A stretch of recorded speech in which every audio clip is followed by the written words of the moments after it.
You are listening to the story on channel. Thanks for watching. Don't forget to like and subscribe. The author's POV. Summary.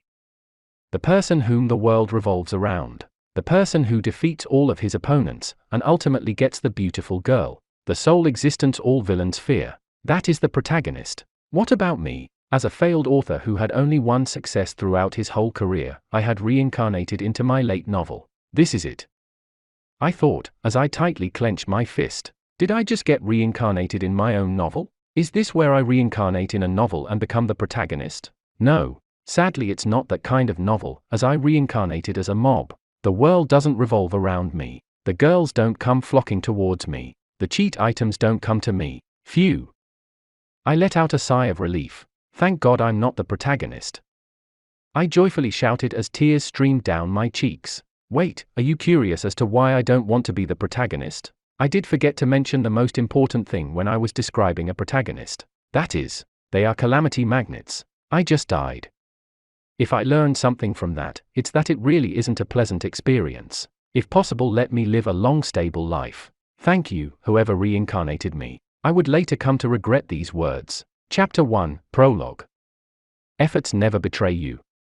A quote that has been widely respected and repeatedly preached across the world. Some people widely regard this quote as a personal mantra to follow throughout their life, while others simply scoff over the quote as if it were a mere joke. I mean, why put effort when you have a super-rich dad that provides you with all that you need? Big house? Hello, Daddy, can you buy me a house? New car? Daddy Tilda, there's this new car that I really love and was wondering if. There's also those that live in luxury because they are simply lucky, like the ones that win a lottery.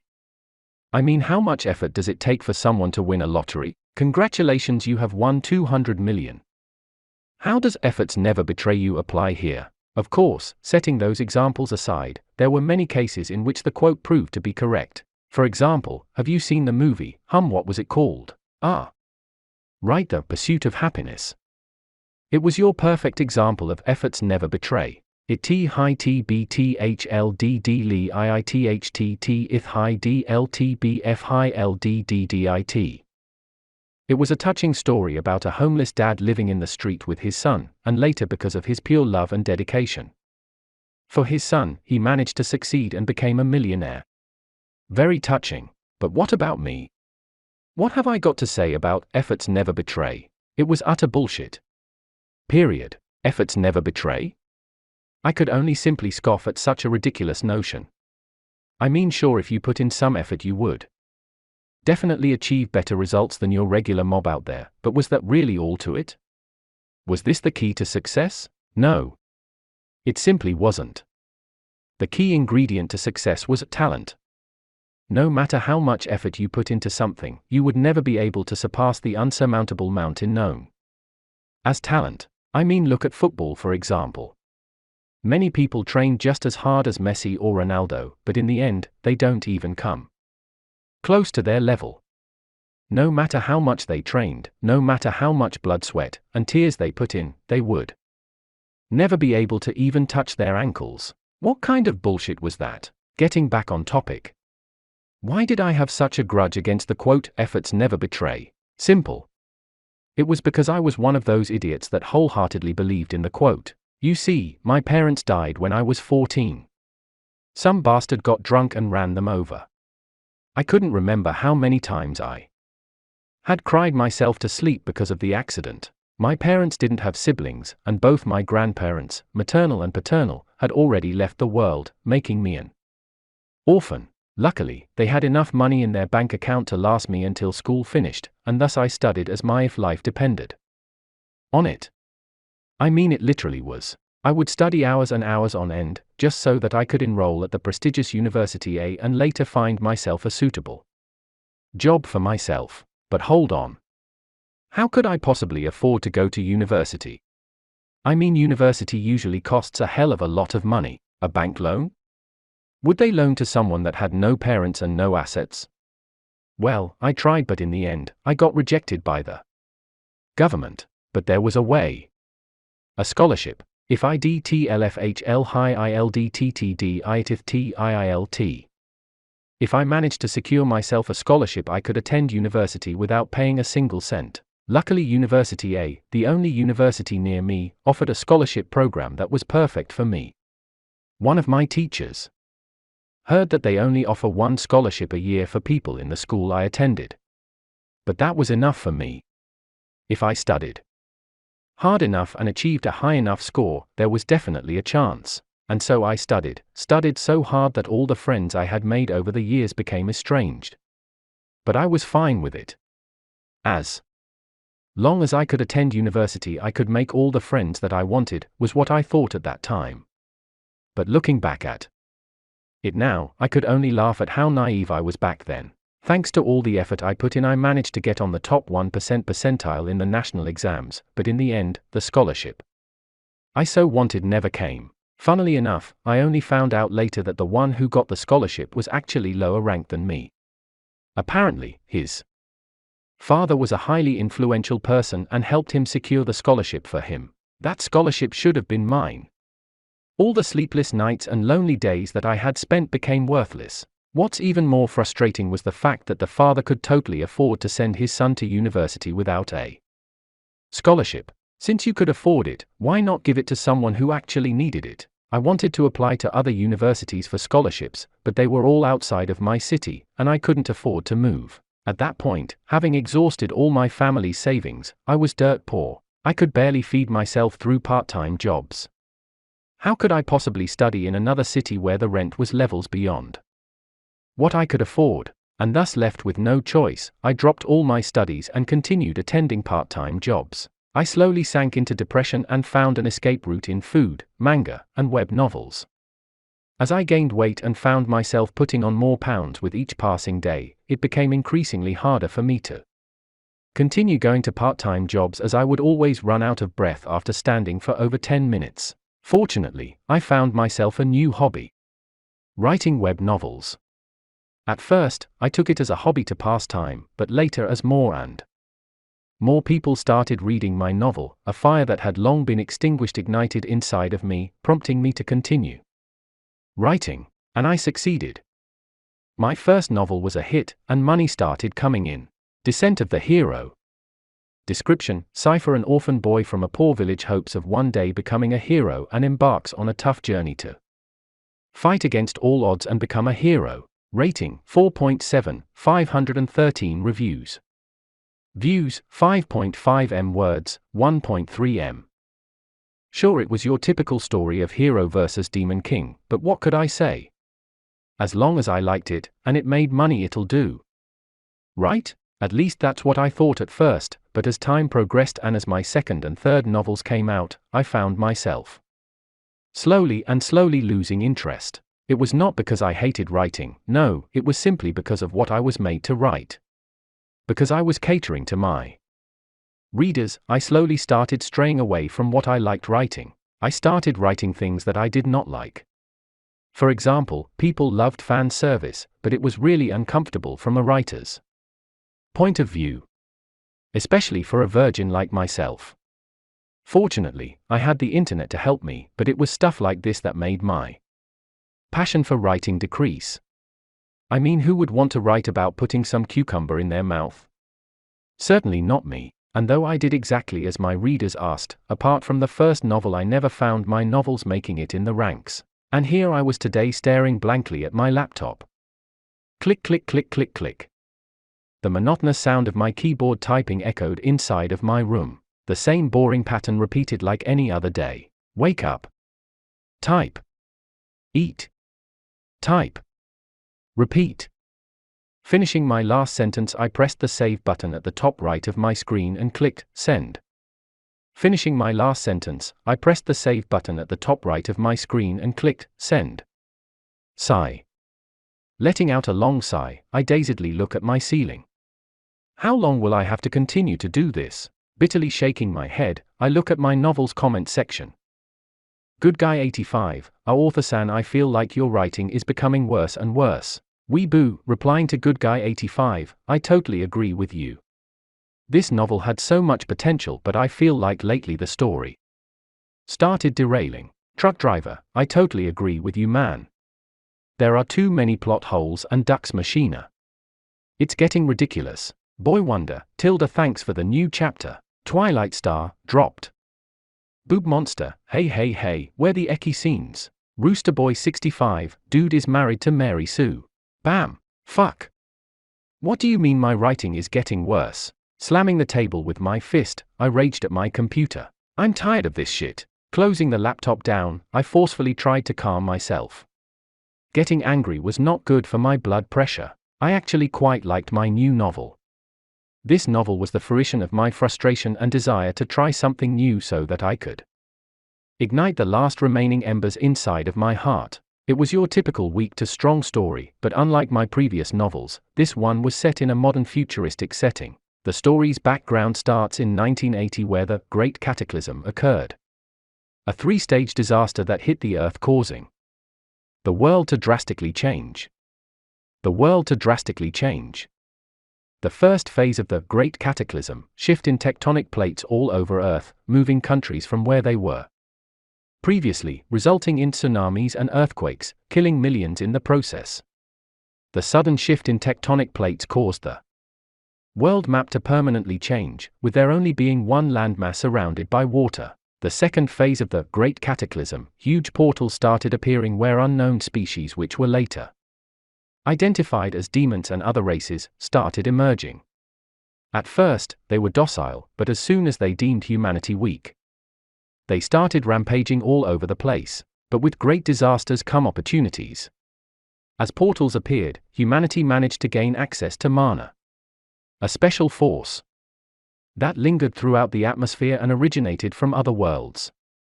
It would allow humans to do things they could have only dreamt of doing in the past, like summoning fireballs or cutting through metal. Lastly, the third phase of the Great Cataclysm. This happens near the ending of the novel, and it was when the demon world forces started a full-scale invasion of Earth. 10 years after the second cataclysm, 3 factions ruled the world: the demon faction, the human faction, and the Fantasia faction, which was comprised of orcs, elves, and dwarfs. The Fantasia faction was sort of an alliance between the elves, dwarfs, and the orcs.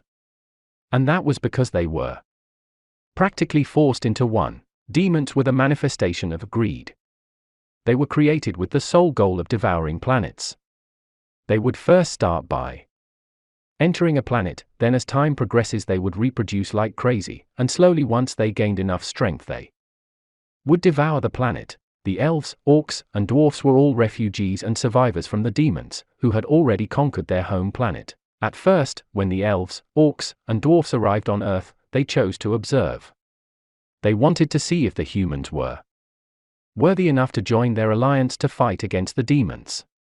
At first, they were very excited with the prospect of gaining a potential ally, but as time passed their excitement turned into disappointment, which later became into disgust. For the prideful elves, the selfish acts and schemes which they witnessed during humanity's dark moments made all thoughts of collaboration vanish, only to be replaced with utter disdain. For the orcs, humanity's weak and frail body left them utterly disappointed and thus deemed them unnecessary. And for the dwarfs, humanity's primitive technology made them seem like brainless monkeys who roamed around flaunting their power and intelligence with no substantial backing. In the end, the demon faction and the Fantasia faction each claimed 3/8 of the Earth, while humans only claimed 2/8 of the Earth, making them a minority group. Initially, the story starts with the protagonist enrolling in the Lock, a specialized school that was established by the effort of all humanity to raise warriors to defend the borders against the attacks from both factions. He was your typical MC with a tragic past.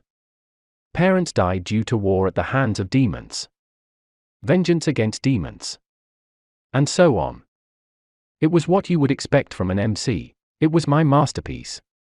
At least that's what I thought, but looking through the comment section I couldn't help but rage. I mean, how would you feel if what you feel is your masterpiece gets insulted? Terrible, right? Letting out a long breath, I try to once again calm myself. Lately, I've been having anger issues.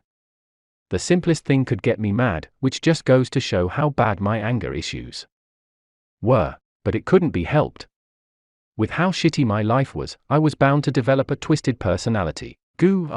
Just when I was about to close my laptop, a sudden pain struck me in my chest, more precisely my heart. Clenching my chest, I kneeled on the floor. With heavy pants, I forced my way to my desk. I need my medicine. Because of my poor living conditions, I took a lot of medicine. There was one for my blood pressure, one for my asthma, and another for my depression. And right now I was looking for my blood pressure medicine. Because of my sudden outburst, my blood pressure must have increased, causing this reaction. So as long as I could take my medicine, falling to my knees, my vision became blurry. It was starting to get increasingly harder to breathe. Is this how my shitty life ends? Those were the last words that escaped from my mouth before I found the whole world become black. Chirp, chirp, chirp. Awaking me from my slumber was the peaceful sound of birds chirping.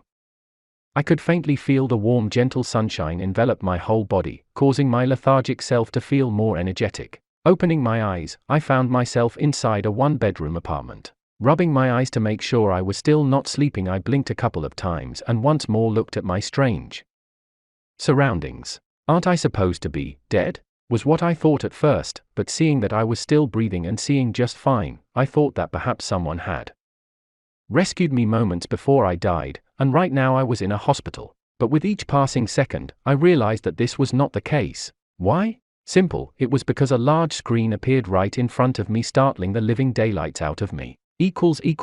Status . Name, Ren Dover. Rank, G. Strength, G. Agility, G.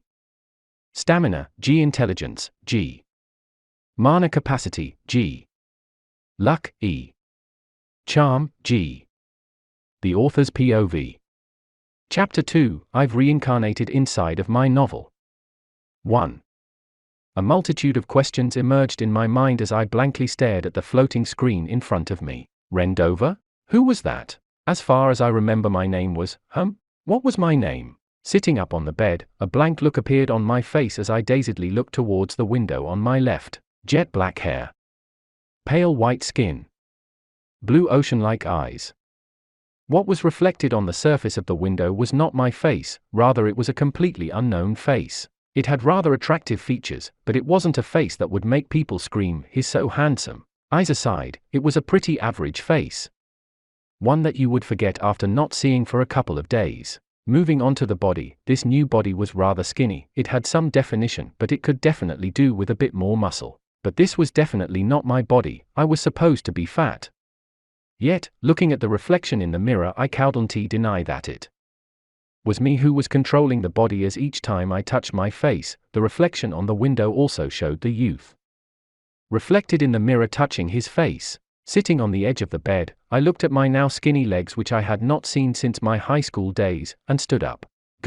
Stumbling a couple of steps, I felt a wave of pain wash over my head as I started experiencing a massive migraine followed by a severe case of vertigo. Pain, excruciating pain that I had never felt before engulfed my entire being as I leaned my hand on the wall as a means to support my body. Huff, huff. For what may have seemed to be hours, passed by in seconds, and the pain slowly subsided, leaving me huffing and panting on the ground, heavily gulping for air. It was only after 10 minutes that I finally managed to stand back up. Glancing around the room, a simply decorated room laid before me.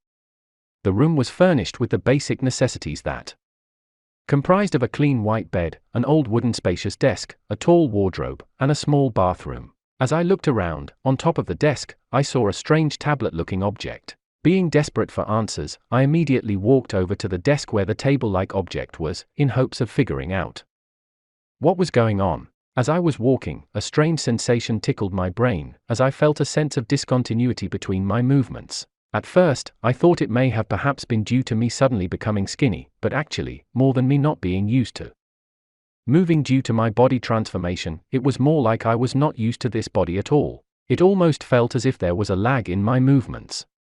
But as I gradually moved more, the time lag slowly disappeared. I don't know what it was, but maybe it was because my soul still didn't get used to this new body. Well, setting that aside, there was one important thing that I had to confirm. I had a hunch about what had happened, but I needed to confirm it, and what better way than through the tablet on the desk. Arriving before the tablet, I carefully tapped the screen, and then, wham! Holographic information one after another starts appearing before me, startling me. Calming myself down, I looked at the information that was projected before me. == User ID, Ren Dover. Age, 16. Picture, holographic image of myself. Program, Hero Program Year 1. School rank, 1750-2055. Potential, D rank. Profession, swordsman. I see. Looking at the information in a daze, I let out a bitter laugh. It seems that I reincarnated into my own novel, and as a random character that had nothing to do with the story to boot.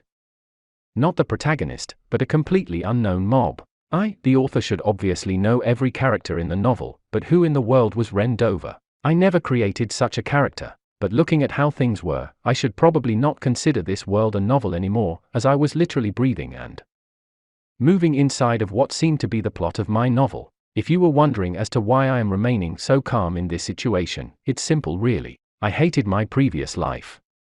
During my last breath, I had realized that I really did not care if I died. During my last moments, the only thing I thought was, it's a pity I died like this. I don't know when, but at some point, I already had given up on life. But oddly enough, it seemed that I got myself a second chance in life, and as a character of my own unfinished novel to boot. Though it's a real bummer I wasn't reincarnated as the protagonist. Actually, that was a total lie.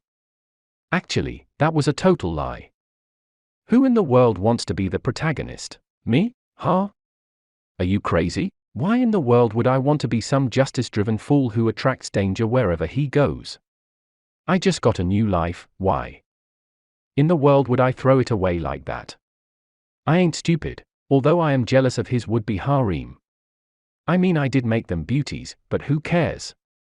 I stayed a virgin for my whole 32 years of life, so it's not gonna hurt if I remained a virgin for a little bit longer. Setting my virginity aside, this world has magic and skills. There's no way I was going to spend my time flirting with girls when I could spend the time practicing magic. I could already visualize myself casting huge fireballs. Just the thought makes me grin. I mean, how could I not be excited? I came from a world where magic doesn't exist, and now that I have access to it, I will definitely learn it. But wait, considering how they put my potential as D rank, it would mean they evaluated my talent to be low or medium at best. There's no way I was going to survive the third cataclysm with this low level of talent. Placing my hand on my chin, I immediately started to plan my future. Although my talent is low compared to the others inside of the lock, if we take into account that a D rank talent is extremely sought after in other academies, I could probably live comfortably once I graduate from the lock. But if I were to take the seed of limit, I could permanently remove my limit, but that would affect the protagonist. Actually, considering the fact that his talent has already been graded as SSS, it shouldn't really be a problem if I take it right. I just realized it now, but didn't I create a total cheat character? Setting the seed of limit aside, I gave him the highest possible talent and also gave him the best equipment. Isn't this a little bit too unfair? Now that I was in the novel, I could kind of see what the readers were saying about the protagonist being a bit too overpowered. Yep, I need to rebalance the protagonist. Definitely not an excuse that I made up so that I could get some of the equipment for myself. Putting my shoes on and taking the keys to my room, which were left at the entrance of the apartment, I left the room.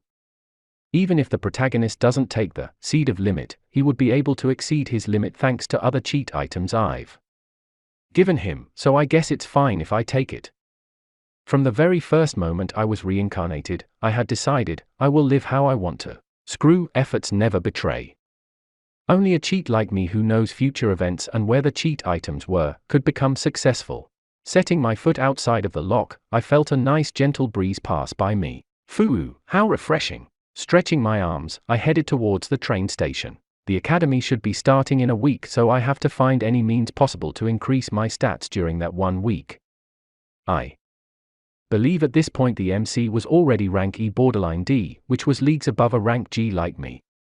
So I've got to use this week well in hopes of catching up with the protagonist a little bit. Right now, my first priority was getting the seed of limit. By removing my limiter, not only will I be able to reach greater heights, but I'll also be able to train faster. That was because the closer one gets to their limit, the slower their training becomes.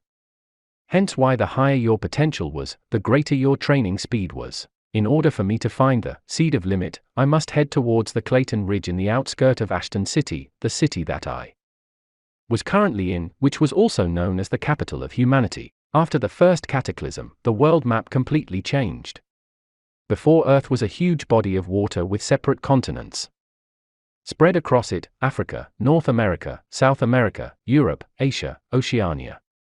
But after the cataclysm, all continents merged into one, creating one large continent. Then the second cataclysm occurred, and the territory which humanity occupied became smaller and smaller until the power balance finally stabilized at a ratio of 3/8 demons, 3/8 fantasia, and 2/8 humanity. Currently, humanity occupied the east side of the newfound continent, right where Asia used to be.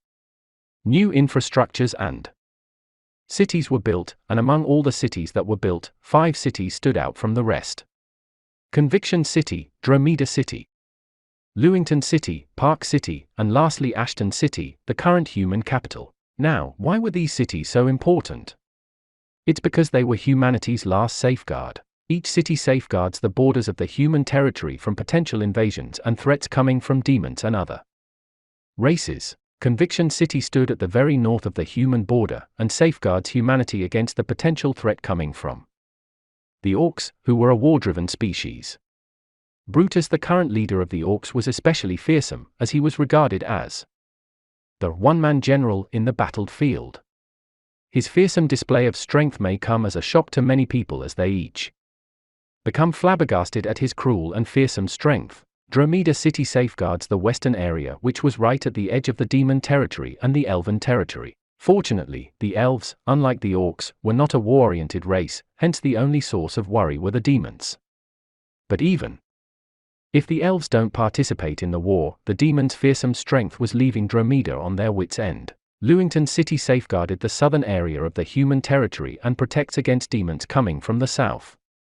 Like Dromeda, they were constantly harassed by demons, but unlike there, it was in a far more dire situation compared to Dromeda. Dromeda borders with the elven territory, and as a result, the demons were forced to split their forces to protect themselves from potential ambushes from the elves, easing the burden they face when fighting against the demons. In Lewington, however, the situation was much, much worse. There were no elves, no orcs, and no dwarfs. There was no other faction nearby that would cause the demons to split their forces. Therefore, when demons invade, Lewington City faces the full grunt of the demons, causing large amounts of resources to be wasted every year. Park City, on the other hand, was located on the east side, and compared to the previous cities it had one noticeable difference. And that was the fact that it directly faced the sea. That was, it had to fend off against sea creatures. After the second cataclysm, due to the sudden burst in mana coming from the otherworlds, animals started going into a frenzy. At first, it seemed like they had completely lost their minds, but later, after a few days, changes started happening. The most noticeable difference would be their insane growth in height and extreme bloodthirst. What could have been your cute little puppy an hour ago turned into a demonic beast that would eat you whole in just a couple of minutes. Luckily, it seemed that they did not gain any intelligence, hence they were not necessarily a threat as long as they were left alone. Lastly, there was Ashton City, the center of humanity. The last barrier that protects humanity against any outside threats. The most secure location available and the area where the Lock resided. The ultimate training academy that was known to mankind, created for the sole purpose of creating ultimate heroes who will lead the charge to reclaim Earth. The Lock was a huge facility that spanned over kilometers and boasted top-end training facilities. It had over 20,000 dorm rooms, 800 training facilities, 1,000 classrooms, and 2,000 highly trained professionals and teachers to tend to the students. Catering. There were many privileges in being a student from the Lock, and one of them was the fact that you could gain access to all public transportations for free, like how I was doing right now. Here's my card. Passing my student card to the lady in the ticket office, I checked the map of the station. Oh? You are a student from the Lock. Glancing at my card in surprise, the ticket lady sat upright and carefully looked at me. Yes. Where to? Station 24 near the Clayton Ridge, please. Glancing up and down, the ticket lady suddenly smiled at me and handed me my student card as well as a ticket. "I see, have a safe trip. Thank you." Like that, I boarded the air train to the Clayton Ridge. The author's POV. Chapter 3, I've reincarnated inside of my novel. 2. What made air trains so special was the fact that they levitated in the air and produced almost no sound throughout the whole journey, making them a convenient means of transportation. Thanks to its smooth aerodynamic design, air trains produced low drag, which in turn allowed them to conserve energy and reach speeds of up to 600 km per hour. As I looked at the interior of the train, I couldn't help but be impressed. Maybe it was because I got special treatment, but the area I was designated to had a private desk and a snack bar for me to freely use. Lazily stretching my back, I comfortably sat down in my designated seat and looked outside the window. Perhaps it was because it was still summer, but even though it was almost 9 p.m. the sunlight still brightly lit the surroundings. The station, which was moderately packed, was a scene that you would have only been able to see if you were inside of a movie. Rows of platforms stood next to each other, and every couple of minutes you could see air trains departing, and new ones taking over the empty spaces left by them. The air trains, which were levitating from the ground, were connected to long metal wires that stretched all the way to the horizon, and with their constantly producing magnetic field, allowed air trains to swiftly move unobstructed. "We will be departing soon, please be seated." Clank. A beautiful voice entered my ears, and the doors automatically shut. Suddenly underneath me, I felt a strange pushing sensation, similar to when a plane was taking off, and gradually the air train floated in the air. A couple of seconds after levitating in the air, the train gradually picked up its speed and left the station. Next stop, Station 15, Colington Park. Staring at the constantly changing scenery before me, I sank into deep thought. Right now I was on my way towards the Clayton Ridge to collect the seed of limit, but if I want to remotely come close to the protagonist's level, then I must also get my hands on a sword art. A sword art, or more specifically a martial manual, were manuals that were developed since the beginning of the Second Cataclysm and consisted of martial techniques that had existed since ancient times. With the addition of mana, ancient martial techniques which were long forgotten were restructured and remodeled to take into account the mana that lingered in the atmosphere, and shockingly enough the techniques that were once deemed as useless transformed into some of the most powerful moves that could be performed by a human. Since the discovery of the adaptability that martial techniques had regarding the control and use of mana, martial manuals suddenly became extremely coveted, and as a result, they slowly started disappearing from the public view due to government and powerful individuals' intervention. The government primarily did it to prevent the manuals from landing in the wrong hands, but with regards to the powerful individuals, it was more of a power move to monopolize the manuals to themselves. Martial manuals were separated into 5 grades: 1 star, 2 stars, 3 stars, 4 stars, and finally 5 stars, with 1 star being the lowest grade and 5 stars being the highest grade possible. Each grade was determined by how powerful the art became upon mastery, and the difference between each grade was fairly substantial, just like the difference between a person's rank. When choosing a manual, the most important thing was not the grade but whether the manual was compatible with you. If you had a talent for swordsmanship but practiced a spear-related manual, chances were that regardless of how high the grade of the manual was, you would never be able to fully unleash the full potential of the manual. Looking at my status, I couldn't help but turn my attention towards my profession section, swordsmanship LVL.1. Status . Name, Ren Dover. Rank, G. Strength, G. Agility, G. Stamina, G. Intelligence, G. Mana capacity, G. Luck, E. Charm, G. Profession, swordsmanship LVL.1.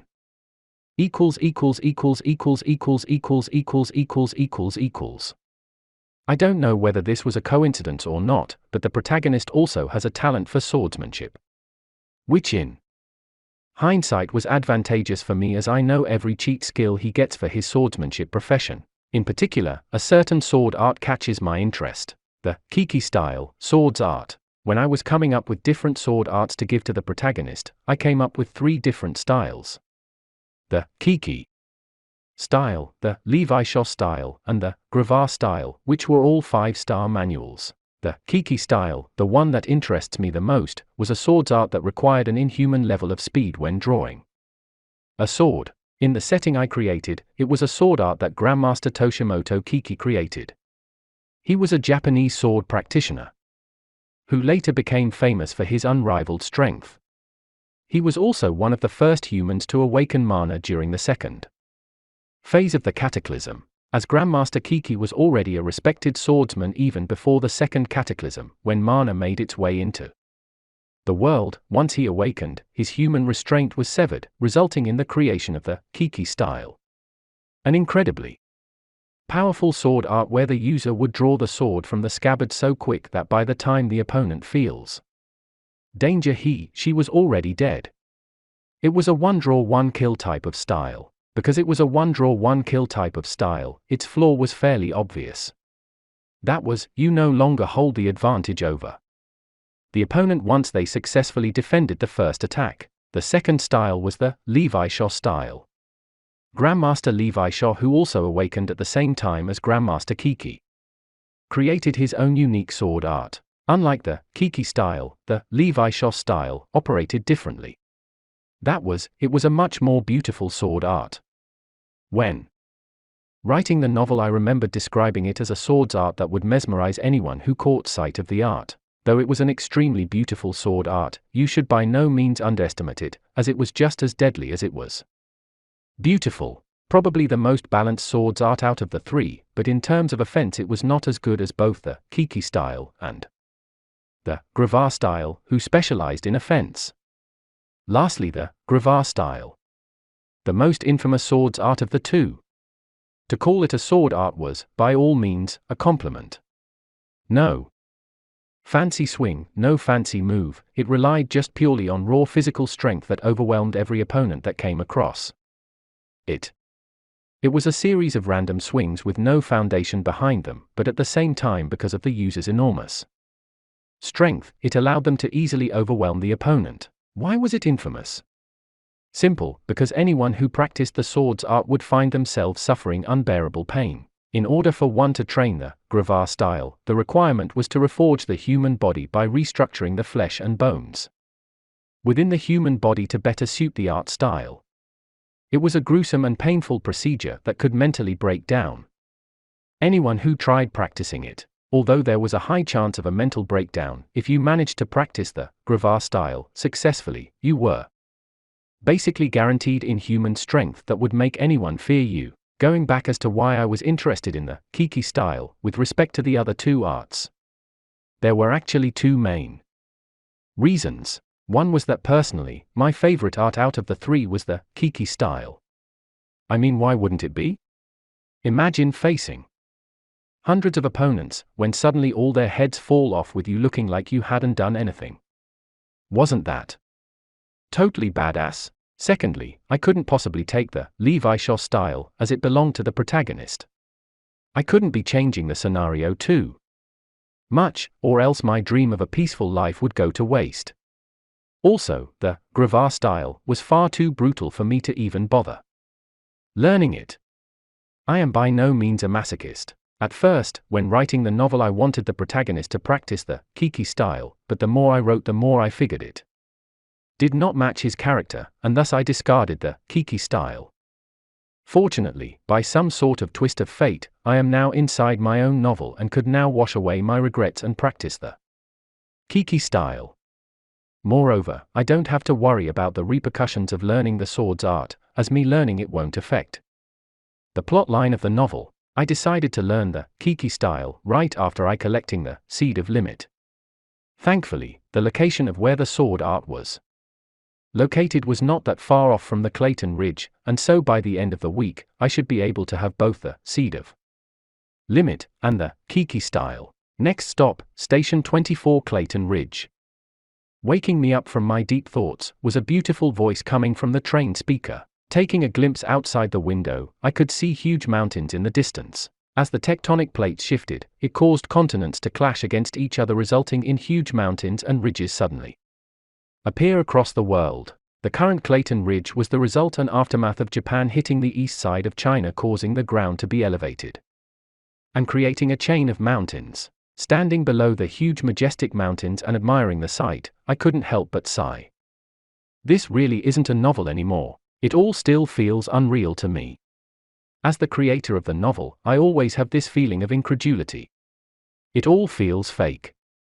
The buildings, the people, the map, everything was just as I had written in the novel. Nothing was out of the ordinary. Sometimes I wonder if this was all fruit of my imagination, and I was in a coma somewhere dreaming of this. But, breathing the fresh air, and smelling the sharp, sweet, and refreshing smell coming from the pine trees before me, I could almost be certain that everything before me was real. With renewed vigor, I start my climb up the mountain. Huff, huff. The terrain was rougher than I expected, making it hard for me to collect my breath as I move up the mountain. I have to stop a couple of times to check my bearing, as there was no path for me to directly follow. 3 hours had already passed since my journey up the mountains, and although my breathing was a bit rough, I wasn't that tired. Well, considering the fact that I had ready condensed mana inside of my body, it really shouldn't come as a surprise that I managed to last this long. Keep in mind that if a normal human with no mana concentration in their body were to climb this mountain, they would by no means reach the same point as me. Then again, I really shouldn't compare myself with normal humans, since anyone in the academy would last much longer than me. Right now I was making my way towards the third highest peak, where a small cave containing the Seed of Limit resided. Because I only spent a couple of sentences describing where to find the Seed of Limit, I don't know the exact location of the cave. I only know that it's on the third highest peak of the Clayton Ridge. Knowing that looking for the cave was almost like looking for a needle in a haystack, I've already mentally prepared myself for a long, arduous search. Hopefully, I won't waste too much time, else I might be spending days here, which I simply couldn't afford to do. Just as I had arrived below the third highest peak, I squinted my eyes. I could already see the sun trying to hide itself behind the mountains, reducing my visibility considerably. Clenching my fist, I decided to do one last struggle and climb my way towards the third peak. This was a really reckless decision on my part, as I would be directly climbing the mountain, unlike before where I just hiked. Moreover, because the sun was setting and my range of visibility was decreasing by the minute, it made it even harder for me to climb up the mountain, as a slight slip could cost me my life. Climbing the mountain at this time was totally reckless, but it's not like the protagonist was waiting for me to catch up to him. And thus I steeled my mind and slowly climbed up the mountain. Feeling the cold rock in between my hand, I increased the grip of my hands and carefully moved up the mountain. If I don't manage to find the cave soon, I would probably be forced to camp somewhere on top of the mountain, which wasn't exactly ideal. Halfway up the mountain, and 2 hours into my climb, I could already feel my hands becoming numb from the constant climbing.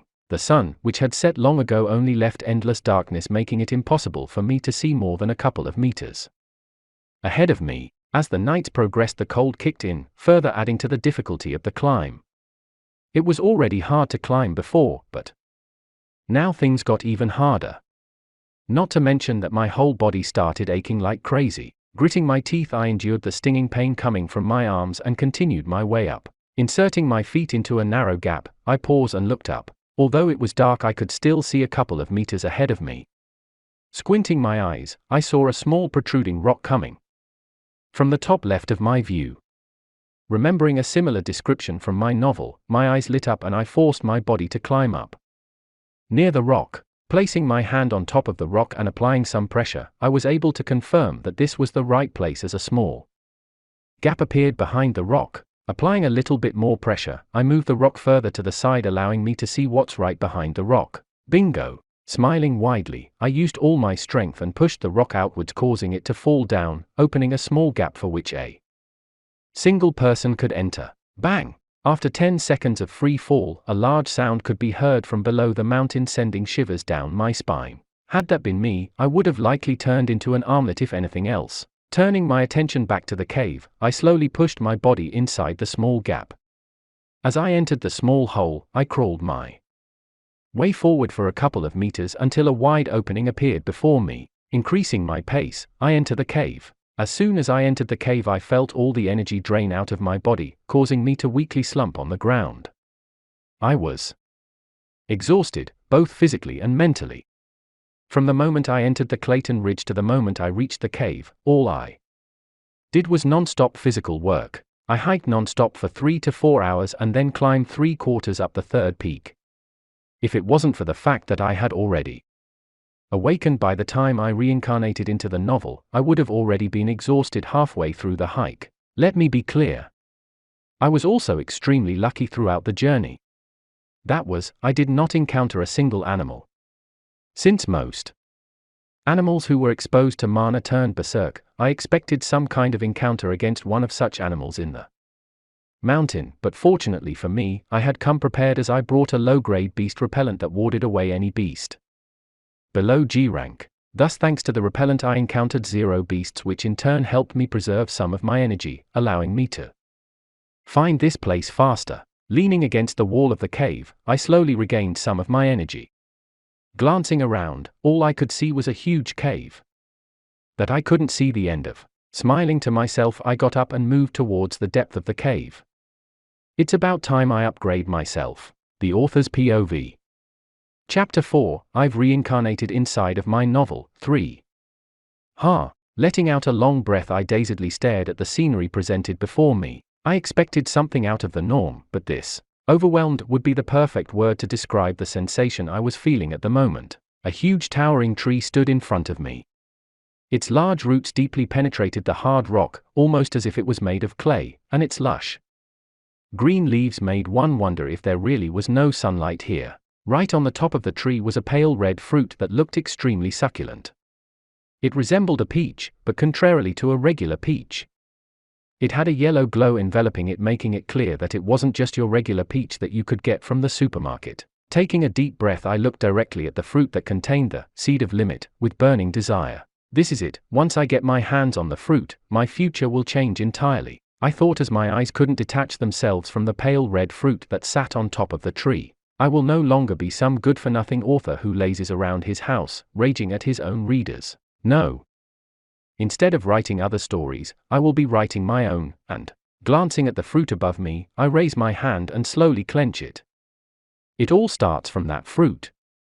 Getting the fruit wasn't actually that hard. In the first place, it was supposed to be an accidental find by the protagonist for when he explored the Clayton Ridge during his elective. Moreover, if I don't remember incorrectly, I don't think the protagonist even got his hands on the fruit, as by the time he came the only thing he found was the seed of limit. I kind of feel guilty for saying this, but when I was writing this part of the novel, I totally forgot to add a trial. You know, like the obstacle the protagonist needed to overcome in order to boost his own power. If this was a typical novel, there should have been a guardian protecting the fruit, or at least some sort of defensive mechanism that made it hard for the protagonist to easily claim the fruit, but I just couldn't bring myself to write one, as this would have been considered in a certain sense a small upgrade for the protagonist. The main purpose was to speed up the protagonist's training by removing his limiter, thus I didn't really add any trial. This lazy me did it so that I could finish the novel faster, as at that point I was already bored of the novel. But now that I am holding the fruit in my hands, I realize how complacent and stupid I was. I mean, this was a total cheat item. No wonder the readers started getting mad at me. I was totally overgearing the protagonist. Moreover, the seed of limit was essentially a guaranteed ticket to stardom, as it severed the restraint a human would have on their capabilities. Actually, that may not necessarily be true. Although the seed of limit could be considered a cheat item, it wasn't necessarily that overpowered. Although it removed one's limit, it did not mean that it improved one's talent. In actuality, a person's talent remains the same, and apart from the fact that one would have no limit and their training speed increased. The seed of limit did not help in regards to actual talent. For example, if a person who has no talent in regards to fighting suddenly takes the seed of limit, they will not suddenly turn into some sort of god of war.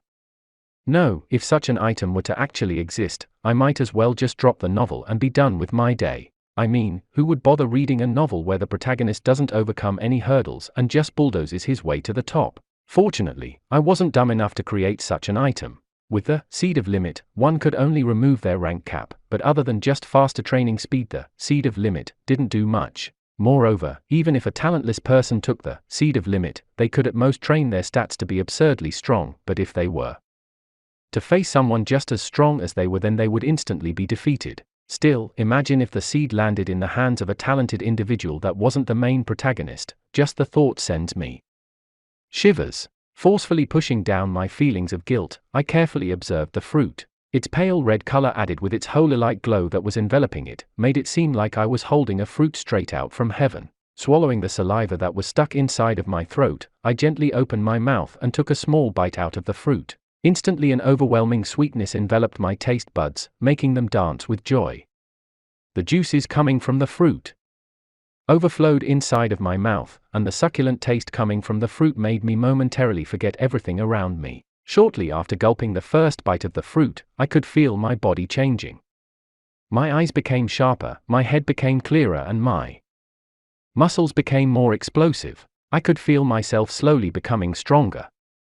Glancing at my status, I noticed my stats changing with every passing second, and as I felt and saw myself change, a wave of euphoria washed over me, prompting me to greedily eat the fruit before me. The more I ate, the more I felt every fiber of my body becoming sturdier and stronger. Status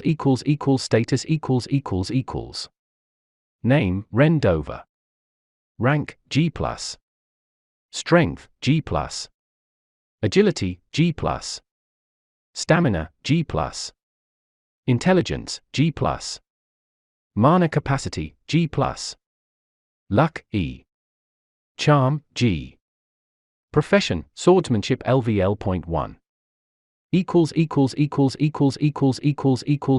==================================================================================================================================================================================================================================:. I took a good look at my status window. As I looked at my status window, I couldn't help but look at my charm stats. Why wasn't my charm increasing? I know that I wasn't particularly handsome, but I mean all stats except for luck, which was already quite high, increased a notch or two. Why couldn't you just spare a couple of points on my charm? Was I destined to be a virgin? Slapping my cheeks to forcefully clear my dark thoughts away, I stared at my hands.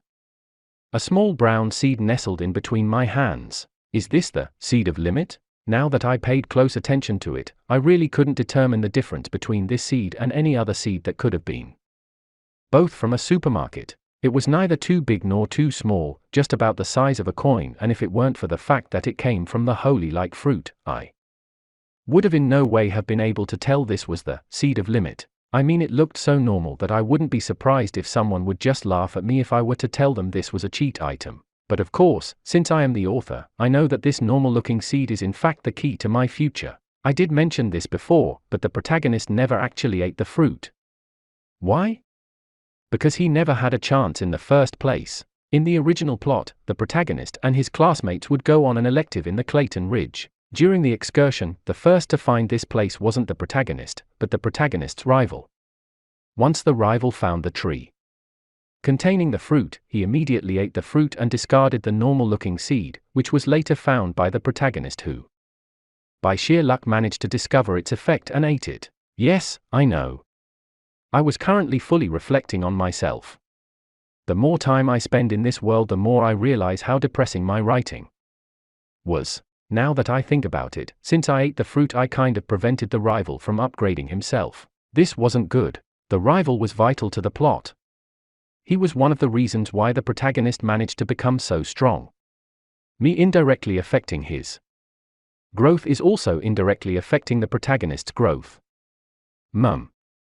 I guess I'll make it up to them later. Since I've already done the deed, I couldn't really turn back time and undo what I did. Instead of worrying about it now, I'll just do what I was best at, and that was leaving problems for later. I mean, I'll just owe them one later. Taking a deep breath, I carefully scrutinized the seed in my hand and slowly placed the seed at the top of my tongue. Gulp. Swallowing the seed, I sat down on the ground and waited for the seed of limit to kick in. Then, 1 minute passed. 2 minutes passed. 5 minutes passed. 10 minutes passed, and still, nothing happened. Just when I was about to think that something was wrong, an overflowing amount of energy came crashing down my body. It felt as if a dam had burst, making my veins and body withstand the grunt of the water escaping out of the dam.